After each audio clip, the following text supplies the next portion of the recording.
Hello, in this video, I'll show you how to send stickers in WhatsApp.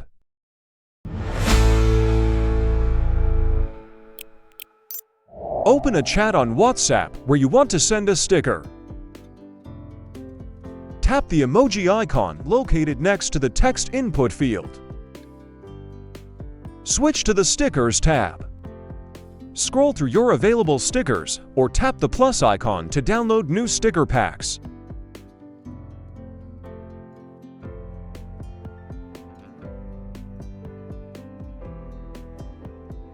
Tap the sticker you want to send, and it will instantly appear in the chat. That's it, you've successfully sent a sticker on WhatsApp. If you have any questions, drop a comment below.